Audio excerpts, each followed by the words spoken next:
नमस्कार। आज का यह वीडियो मेरा 10वीं और 12वीं की बोर्ड परीक्षाओं की तैयारी कर रहे विद्यार्थियों के लिए है, जिसमें कि मैं आज कुछ 5 बातें बताऊँगी, जिसमें कि उन बच्चों को अपनी परीक्षा की तैयारी करने में थोड़ी आसानी हो। तो पहला बात मेरा है कि आप जब भी तैयारी करने बैठे तो एक टाइम टेबल बनाकर बैठें, है ना?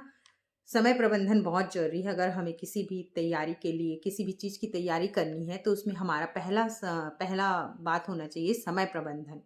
जब हम समय प्रबंधन के साथ पढ़ाई करेंगे तो हम देखेंगे कि सभी विषयों को हमें समान रूप से अवसर देना है।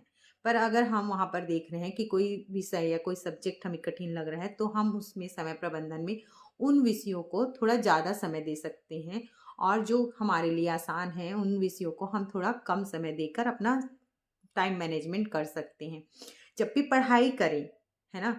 तो हमारे पढ़ाई करने के साथ हमें ब्रेक भी उतना ही ज़रूरी है जितना कि पढ़ाई करना। तो जब भी आपको लगे कि आपका ध्यान भटक रहा है, तो आप 5 मिनट का ब्रेक ले सकते हैं ताकि आप वापस अपना ध्यान पढ़ाई में केंद्रित कर सकें। तो पढ़ाई के साथ-साथ आपको ब्रेक लेना भी बहुत ज़रूरी है। दूसरी ख़ास बात है सिलेबस पढ़ना। सिलेबस को अच्छी तरह से पढ़ें। जब भी आपको पेपर के पहले तैयारी के पहले आपको सिलेबस जब दिया जाता है, तो सिलेबस को बहुत ध्यान से पढ़ें कि उन चीज़ों में उन सिलेबस में कौन-कौन से टॉपिक्स हैं, कौन-कौन से विषय हैं, किन-किन चीज़ों को महत्वपूर्ण चीज़ों को आप ध्यान दें और उन पर टिक करें। एक-एक करके सिलेबस में एक-एक टॉपिक को टिक करते जाएँ कि ये जो कंप्लीट होता जा रहा है उसे टिक करते जाएँ।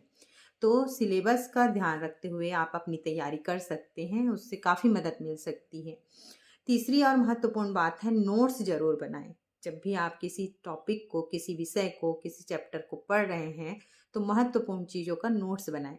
अब यह नोट्स आपको क्या काम आएगा? जब आप पेपर के पास में पूरे बुक्स तो नहीं पढ़ सकते, है ना? तब ये नोट्स आपको रिवीज़न के समय बहुत काम आएँगे। जब आप रिवीज़न करोगे तो आपके खुद के बनाए हुए नोट्स जब पढ़ोगे तो आपको उनके अंदर का पूरी चीज़ें समझ आने लगेगी। तो पूरा बुक पढ़ने के बजाय आप उन नोट्स से कम समय में, जब एग्ज़ाम के समय कम समय में आप उस नोट्स से भी अपना तैयारी कर सकेंगे। चौथी बात है पिछले वर्षों के प्रश्न पत्र हल करना, है ना? अभी हमारे राज्य शासन से भी आए हैं कि सभी बोर्ड एग्ज़ाम की तैयारी पिछले 5 वर्षों के प्रश्नों को हल करके करवाना है हमें, है ना? तो आप भी अपने स्कूल स्तर पर या अपने स्तर पर पिछले वर्षों के क्वेश्चन पेपर्स को निकालें और पढ़ें और देखें। इससे क्या फ़ायदा होगा?